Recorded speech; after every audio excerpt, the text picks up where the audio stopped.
Hi friends, అందరికీ welcome back to Anas vlog. This is Heena. ఎలా ఉన్నారు? అందరూ బాగున్నారా? ఇవాళ మన ఇఫ్తార్లోకి క్యారెట్ హల్వా గుల్గులే అయితే చేయబోతున్నాను. ఫస్ట్ అయితే క్యారెట్ హల్వా కోసం క్యారెట్లు అయితే మంచిగా తురుముకోవాలి.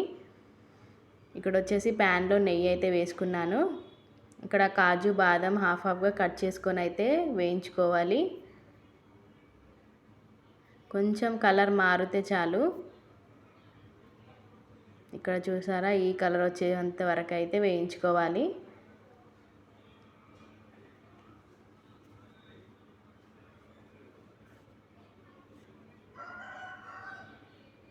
ఇక్కడ వచ్చేసి ఇదే ప్యాన్లో ఇంకొంచెం నెయ్యి వేసుకోవాలి.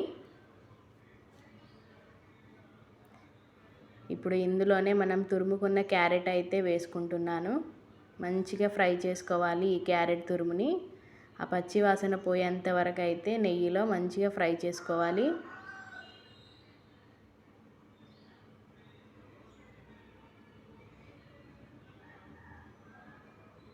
చూసారు కదా, ఇలా అయితే నెయ్యిలో ఫ్రై కావాలి.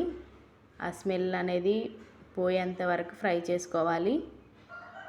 ఇక్కడ నేను మిల్క్ని అయితే ఫస్టే వేడి చేసుకొని ఉంచుకున్నాను. కొంచెం చల్లారాక మొత్తం వేసేసుకోవాలి. మిల్క్ అయితే మనకి క్యారెట్ మునిగేంత వరకు వేసుకోవాలి. మనకి ఈ మిల్క్ తోటే క్యారెట్ అనేది ఉడికిపోవాలి, అలా వేసుకోవాలి మిల్క్.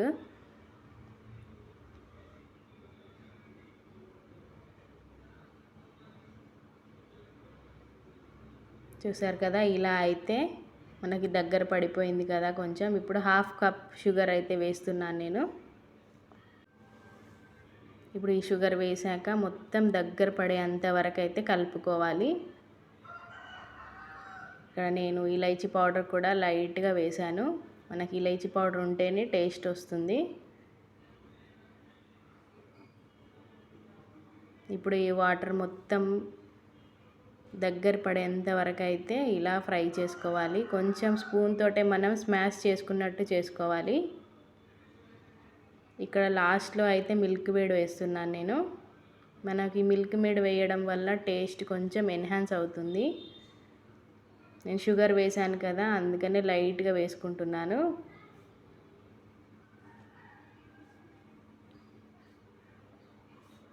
మనం మిల్క్ మేడ్ ఎప్పుడైనా దించే ముందే వేసుకోవాలి, ఫస్టే వేయకూడదు.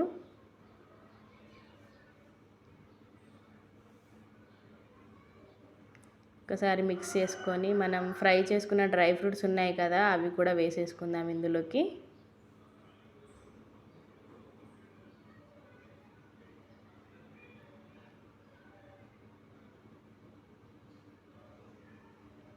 ఒక్కసారి మిక్స్ చేసుకొని సర్వింగ్ బౌల్లోకి తీసేసుకోవడమే అండి. చూసారు కదా, దగ్గర పడిపోయింది కదా.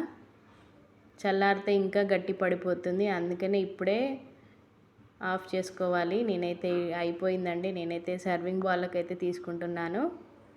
కానీ సింపుల్గా టేస్టీగా ఉంటుందండి ఇలా చేసుకుంటే.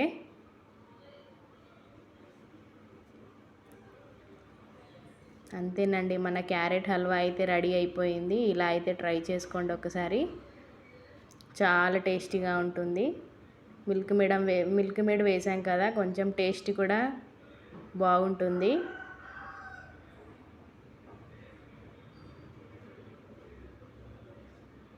మరి నా స్టైల్లో అయితే మీరు కూడా ట్రై చేసి చూడండి, మీకు కూడా నచ్చుతుంది. మరి ఇప్పుడైతే నేను గుల్గులే అని చెప్పాను కదా అండి, స్వీట్ బజ్జీ. ఇక్కడ వచ్చేసి మరి దానికోసం గోధుమ పిండి అయితే తీసుకున్నాను నేను. ఒక హాఫ్ కప్ ఆఫ్ షుగర్ కూడా వేసాను, గోధుమ పిండి షుగర్. ఇప్పుడైతే నేను ఇలైచీలు కూడా దంచి పెట్టుకున్నాను, అవి కూడా వేసుకుంటున్నాను. స్వీట్ బజ్జీ గోధుమ పిండితోటే చాలా బాగుంటాయి. ఇలా అయితే మిక్స్ చేసుకోవాలి రెండింటిని వాటర్ వేసుకుంటూ.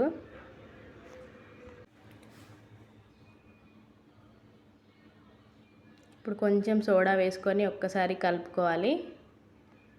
మనం ఇంకొంచెం వాటర్ వేసుకొని కలుపుకుంటే మనకి ఇలా మంచిగా మిక్స్ చేసుకోవాలి. చూడండి, ఇలా అయితే రెడీ అయిపోయింది కదా పిండి. ఇక్కడ ఆయిల్ కూడా హీట్ ఎక్కిపోయింది మనకి. చిన్న చిన్న బజ్జీలాగా అయితే వేసుకోవాలి ఇక్కడ.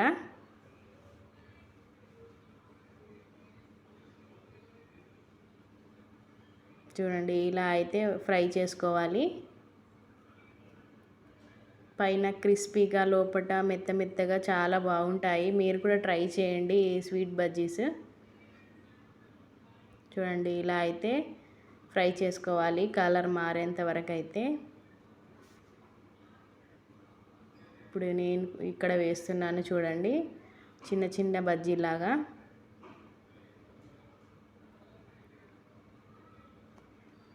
ఇక్కడ ఇఫ్తార్కి టైం అవుతుందని అయితే తొందరగా వేస్తున్నాను నేను.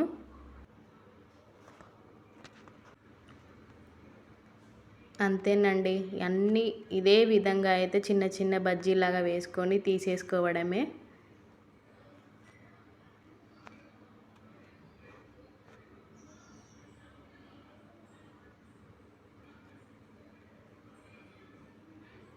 అంతేనండి, నేనైతే అన్నీ రెడీ చేసుకున్నాను. మరి ఈ స్వీట్ బజ్జీ, క్యారెట్ హల్వా మీకు నచ్చినట్టయితే నా వీడియోస్ అయితే స్కిప్ చేయకుండా చూడండి. సబ్స్క్రైబ్ చేసుకోండి, షేర్ చేయండి, కామెంట్ కూడా చేయండి. బాయ్ మరి.